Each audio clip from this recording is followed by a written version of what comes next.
The amateur speculator comes to Wall Street with his mind fixed upon a single, glittering, and ultimately ruinous objective: the pursuit of profit. He is a hunter of gains, a seeker of fortune. The professional, the man who has survived the unforgiving crucible of the market, approaches the game from the polar opposite direction. His first, last, and most obsessive thought is not on how much money he can make, but on how much he can avoid losing. This is the great fundamental dividing line between the man who is destined to fail and the man who is built to endure. The amateur is an optimist, a dreamer. The professional is a realist, a strategist whose primary directive is the preservation of his capital. For he knows that a speculator without capital is like a general without an army. He is out of the game.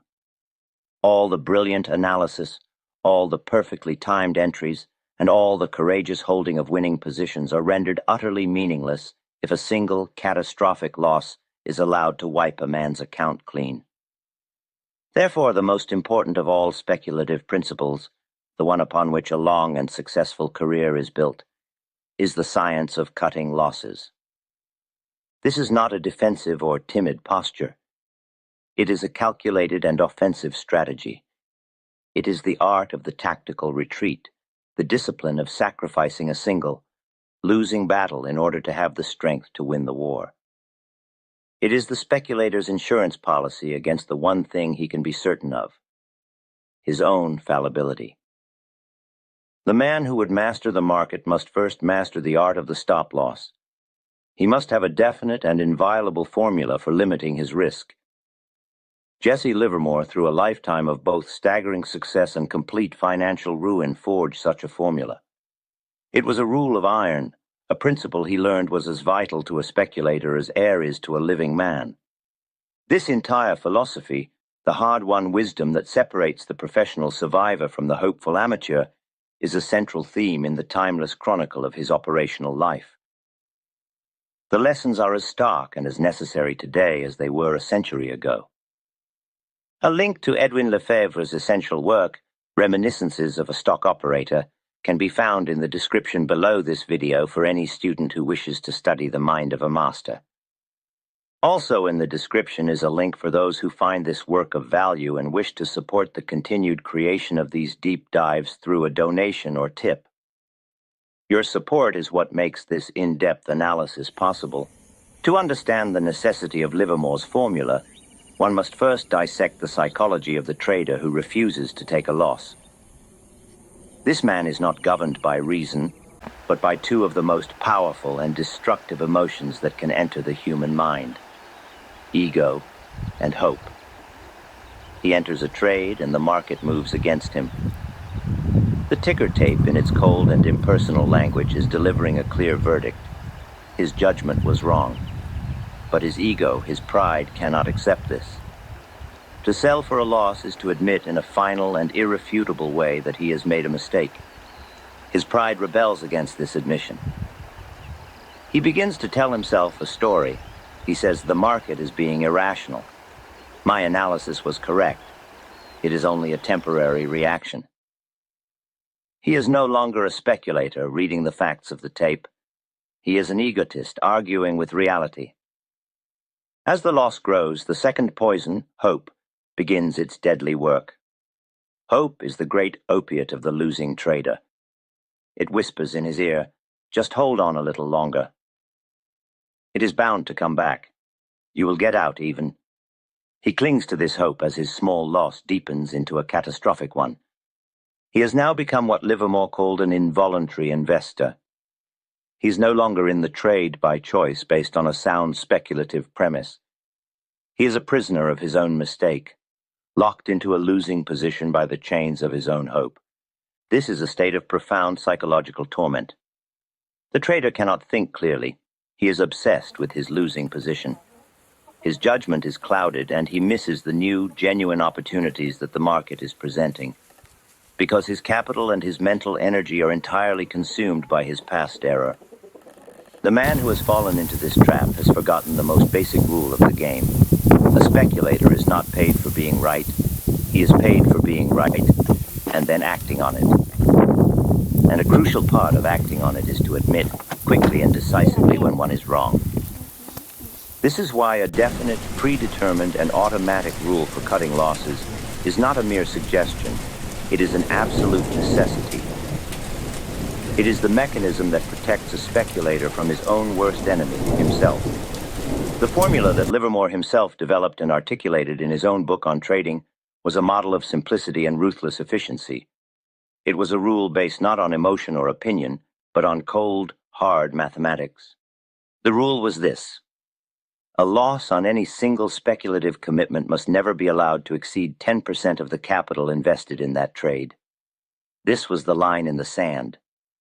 It was the absolute, final, and non-negotiable limit of risk. This was not a vague guideline to be considered. It was an iron law, to be followed with the same blind and automatic obedience with which a soldier follows the orders of his commanding officer. There were no exceptions. The 10% figure was, for him, the calculated price of information. When he entered a trade at a pivotal point, he was paying a small price. The commission, to ask the market a question. The 10% stop loss was the maximum price he was willing to pay for the market's answer. If the stock moved against him by 10%, the market's answer was a clear and unambiguous no. His judgment was proven wrong. The case was closed. The trial was over. To remain in the position after that verdict was not speculation. It was insanity. Why this specific number, 10%? The logic is one of pure, practical, long-term survival. The speculator who adheres to this rule is a man who can never be wiped out by a single bad trade. He has made it mathematically impossible to be removed from the game. He can be wrong multiple times in a row. He can take a series of 5, 6, or even 7 consecutive 10% losses, and while his capital will be diminished, he will still be in the game, his reserves intact, ready for the moment when his judgment is finally proven correct. Contrast this with the amateur who has no such rule. A single position held onto with hope can easily decline by 50%. A 50% loss in capital requires a 100% gain on the remaining capital just to get back to even. This is a Herculean and often impossible task. The 10% rule is the mathematical foundation of capital preservation. It is a recognition that the game of speculation is a game of probabilities and averages. The goal is not to be right every time, but to ensure that the profits from the times one is right are vastly larger than the small, controlled losses from the times one is wrong. This rule is a direct and logical extension of Livermore's most fundamental belief, the absolute supremacy of the ticker tape. The tape tells the truth. A loss is not a random or malicious event. It is a direct and clear communication from the market. It is the tape rendering its verdict that the line of least resistance is not, as the speculator had judged, in the direction of his trade. It is a statement of fact. To hold a position after it has hit its 10% stop loss is to engage in a direct, futile, and costly argument with the tape. It is the act of a man who is substituting his own emotional, hopeful opinion for the market's expressed and verifiable fact. The stop loss is the pre-committed decision to never engage in such an argument. It is the speculator's vow of obedience to the market's supreme authority. It is the mechanism that forces him to accept the truth, even when the truth is painful to his ego. It is, therefore, the ultimate tool of emotional discipline. It removes the need for a new, agonizing decision to be made in the heat of a losing trade. The decision has already been made in the cold light of reason before the trade was ever entered. The execution of the stop loss is an automatic, not a discretionary act. This brings us to the most perverse and destructive violation of the stop loss principle, the act of averaging down. The amateur, having seen his stock decline by 10%, not only fails to sell, he actively buys more. He believes he is a shrewd investor getting a better average price. In reality, he is a fool, doubling down on an error in judgment. He is reinforcing failure. Livermore knew this to be the most dangerous of all speculative sins. It is a complete inversion of all sound principles. The speculator's job is to reinforce success, to pyramid his winning positions. The amateur who averages a loss is pyramiding his failures. The 10% stop-loss formula is, in its very essence, an anti-averaging down rule. It is a definitive statement that a stock which has proven itself to be wrong will not be given another dollar of good money to lose. The relationship between Livermore's entry method and his stop-loss formula is an intimate and logical one. He made his entries only at pivotal points, moments when a stock, by its own action, was signaling its intention to begin a major move. He was buying at the moment of least resistance. Therefore, if a stock that was bought at a decisive pivotal point then proceeded to decline by a full 10%, it was a sign of a profound and dangerous anomaly. It was a clear indication that the pivotal point was a false one, that the breakout was a trap. The stop-loss was the final, definitive test of the pivotal point's validity. If the stop was hit, the entire technical and logical premise of the trade was instantly invalidated. To remain in the position after that would be to remain in a trade for which there was no longer any logical reason. The formula was not just a tool for financial preservation, but for mental preservation as well. A speculator who is holding a large and growing losing position is a man whose mind is in a state of torment. He cannot think clearly. He cannot sleep at night. He is consumed by the worry and the hope associated with his one bad trade. His judgment becomes compromised. He is unable to see the new, genuine opportunities that the market is presenting because his entire consciousness is clouded by his past mistake. Livermore taught the importance of selling down to the sleeping point. By taking the loss, by cutting the diseased position from his portfolio, the speculator clears his mind. He is back in cash, objective, and free from the emotional turmoil of the bad trade. The small definite loss on his account statement is the price he pays for this mental clarity. It is a price the professional is always willing to pay, for he knows that a clear and objective mind is his single most valuable asset. Was this 10% rule always absolute and rigid? The study of his life, as chronicled in Reminiscences, suggests that his true stop-loss was often based on the stock's behavior, not just a fixed number. If a stock, after he bought it, began to act wrong immediately, if it showed signs of weakness and a lack of follow-through, he would often sell it long before it had the chance to decline by a full 10%. He was a master tape reader, and he would sell at the first sign of danger.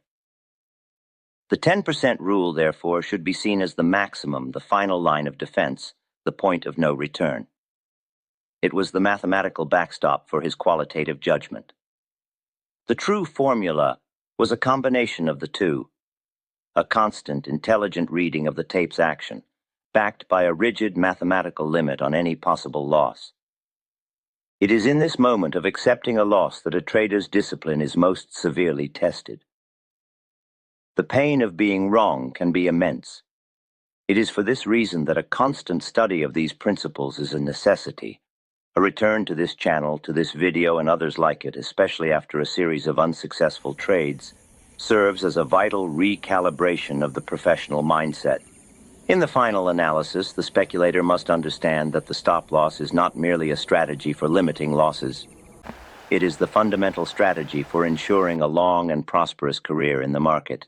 It is the one single principle that separates the professional survivor from the brilliant but doomed amateur who is eventually wiped out.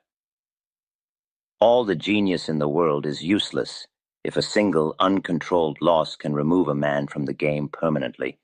The acceptance and the disciplined automatic application of a stop-loss formula, like the 10% rule, is not a sign of fear or of timidness. It is the ultimate mark of the professional. It is the sign of a man who has conquered his own ego, who has banished hope from his operational toolkit, and who has a profound and abiding respect for the power of the market and the fallibility of his own judgment. It is, in short, the price of staying in the game.